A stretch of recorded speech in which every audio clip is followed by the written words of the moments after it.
Ndichida kutendai mhuri yeZimbabwe nekuda kwesapoti yamunotipa pano paSaint TV, basa richienda mberi. Aiwa, kana uri munyowani usati wasubscribe on our YouTube channel, kana uri kutonera paYouTube, subscribe, turn on your notification bell so that every time we upload a video you'll be notified. Also, don't forget to follow us on our Facebook page pakanzi Saint TV. A big shout out kune vese vari kuti follow pa Facebook, also on IG. Unokwanisa kuti follow on our IG account yakanzi Saint TV official. Anditi so inzwaika patinoita mavideos panapa takaungana kudai tine zvitendero zvakasiyana siyana, tine mabeliefs akasiyana siyana. So Saint TV inoaccommodate munhu wese. Ndosa muchiona kuti maprophets tinomadana vanouya, matraditionalist tinomadana vanouya, tinodana munhu wese. Vasati tadana ndevechitendero chechiIslam anditi, but we are hoping to very soon tichange tiine imwe program yatine tichihosta veislamic anditi, nezvitendero zvese zvakasiyana siyana vange vari vanowana mukana slot ravo panapa. So whenever paunoona tichikanda maadverts vanenge vari zvausingatenderani nazvo, it's the best kuti ungonyarara ungosiya video racho unoenda pane next video andini, nekuti kunyangwe nerenyu rechitendero pane vasingatotende muchitendero chenyu, vanotongojambawo voenda panext video. Ayo, pane video randoda kuratidzai ravanonzi Sekuru Soko vari kuSouth Africa. Kune vese vanenge vachida kubatsirwa naSekuru Soko, makasununguka kuvabata panhamba dziri pascreen. Inzwai zviri kutaura Sekuru Soko, vhangeri ravainaro. Ndo mamirira zvinenge zvakaita iwayo. Saka regai tione kuti tiratidzane mimwe yacho kuti inombofamba sei kana kuti inenge yakadii. Right, uyu unorapa cancer. Uyu handisi kuona zvati uri kuoneka here. Uyu unorapa cancer, unopiswa mashizha acho akati wandei mashizha iwayo, obva aitwa dota, obva wamazorera paunenge pane cancer pacho muiri. Vamwe vanozora muiri wese, vamwe vanozora nzvimbo yacho. Then uyu unoshanda pamabusiness, unotora woisa mumvura. I'm not sure kana uri kuoneka. Ruva iri unotora kamoyo kacho aka ndokaunotora kamoyo kacho ikako. Ukatora kamoyo ikako wobva waisa mumvura, wotanga wageza first. Wageza wapedza kugeza for 3 days, wapedza uchizoisa mafuta ako aunozora. Zvina miko izvi. Then mumwe uyu manje uyu ndewe kupfungaidza mumba, kurara kuitira mhepo. Kune vanhu vanovhumuka vanorota zvakaipa vaya, ndo basa ravona ivovo. Yakawandisa, asi ndoda kutanga ndadzidzisa vanhu tisati tapedza kuudzana kuti uyu unoshanda zvakati, uyu unoshanda zvakati, nekuti unozodzimara vaushandisa mutiwo kana kuti mushonga iwowo, but at the end woona kuti hapana zambuko ravawana. Chinhu chese chaunofanira kuita unofanira kutanga wakumbirira kuvadzimu. Kana vakumbirira kuvadzimu zvarova kuti chese chaakuita, zvese zvaakufamba, zvauri kuda nezvauri kushuwira paupenyu hwako. Saka ndiri kuti inini pakukumbirira kwatinenge tichiita, even wabva kuna sahwira wapuwa zvawapuwa zvekushandisa, zvose zvavanzi ndanoshandisa, tanga vakumbira nekusuma nekuzivisa vadzimu wako kuti ana tateguru, madzisekuru, ndabva kuna sahwira. Pandabva kuna sahwira ndapuwawo zvakati nezvinoti nezvinoti nezvinoti. Saka ndakuda kuti zvive nesimba, kungave ukabva kana kunonamatirwa.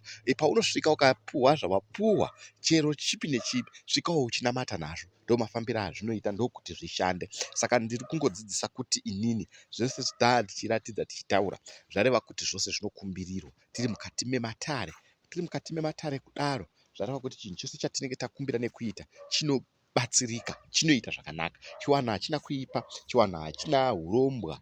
Hungafungwe nevanhu kuti zvine urombwa, zvine mishonga mukati, zvakazoti hazvisiri izvo. Hakuna urombwa mukati mematare. Matare chinhu chakachena. Matare chinhu ukatouya mukati mematare medu uine urombwa kana kuti uine mushonga, hatitouwirirani, tinotokufumura, tinotokunyadzisa. Zvareva kuti hatidi zvakaipa. Mitemo inegumi ndo yatinotevedza. Zvese zvakarambwa zvakaipa ndo tinozvirambawo. Hatizvide, hatikurudziri chipfambi mumatare, hatikurudziri zvakaipa mukati mematare. Ukatoita zvakaipa utomupindi nekuda kwezvakaipa zvaunenge waita. Vanoziva vanenge vachizviziva. Saka ndiri kuti inini pakuita kwenhau idzi ngatizivei, ngatigadzirisei zvinoda kugadziriswa mukati memisha. Ngatingoti ndibva ndangopa tauro ipapo ndidzidzise kuna achanzwa nekuona this video asafarire zvemishonga izvi zvandanga ndichitaura kuti zvinorapa zvakati chete, asi ndiri kuti inini handei tinochengeta vabereki, handei tinobvisa mombe dzeuredzwa, handei tinochengeta vakatirera, tikabvisa mombe dzeuredzwa handei tinovakirira makuva ehama dzedu naye vabereki vedu, nekuti vamwe tina vabereki vakashayika vakaenda kare asi makuva avo akabhovhoka. Hazvifafe zvakafamba mukati meupenyu, mukati mekurarama kwedu tichirarama saizvozvi. Saka ndiri kuti inini tisati taita zvese izvi zvekwakesari kwakesari, handei tinogadzirisa zvinoda kunzi zvigadziriswe, handei tinogadzirisa zvinoda kunzi zvigadziriswe zvifambe zvakanaka. Zvareva kuti chose chatinenge taakukumbira, chese chatinenge taakushuvira chinodayirwa, chinofamba zvakanaka. Saka nhau yangu inini iri kuti inini tisati tanonamata, tisati tanopinda muchiwanho, handei tinogadzirisa.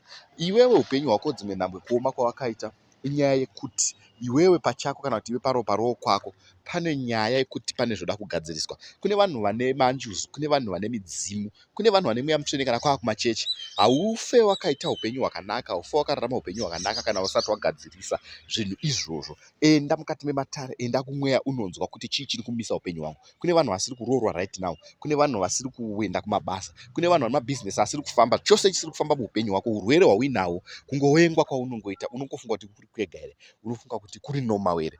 Wadiwa tsvaga spiritually kuti chii chakonzeresa zvidaro. Dzimwe nhambwe zviri pauri, ingave mudzimu izvi, ingave zvemweya, enda unogadzirisa izvozvo uone kuti chii chichaitika. Nekuti dzimwe nhambwe kune zvemweya zvinomisa upenyu hwevanhu kufamba zvakanaka. Mweya yetsvina inomisa zvekare kufamba kweupenyu hwevanhu zvakanaka zvekare. Saka ndiri kuti inini handei tinozvigadzirisa. Endai mukati mematare, endai munonzwa kuti chii chakonzeresa, endai mumadzisahwira akakomberedza nyika anofamba bata rechokwadi. Ndo mamiriro azvinenge zvakaita ivayo. Miti yakawandisa, asi nekuda kwenguva dzedu tichadzoka panext video part 2 ndichitaura zvazvinoreva miti mimwe yacho yose. Asi apa ndangosundwa kuti ndibva ndangodzidzisa vanhu kuti tine zvimwe zvinhu zvatinogona kunge tichiita asi tisingazadzise zvimwe zvoda kuzadziswa. Ungagone kunamata kana kuita matare kana as long as usingachengete vabereki, uri kupedza nguva yako. As long as guva rababa guva ramai vako risina kuvakirirwa, risina kumira zvakanaka, rakabhovhoka, rakayeredzwa nemvura, uri kupedza nguva yako. As long as endai munonzwa kuti chii chakonzeresa, endai mumadzisahwira akakomberedza nyika anofamba bata rechokwadi. Ndo mamiriro azvinenge zvakaita ivayo.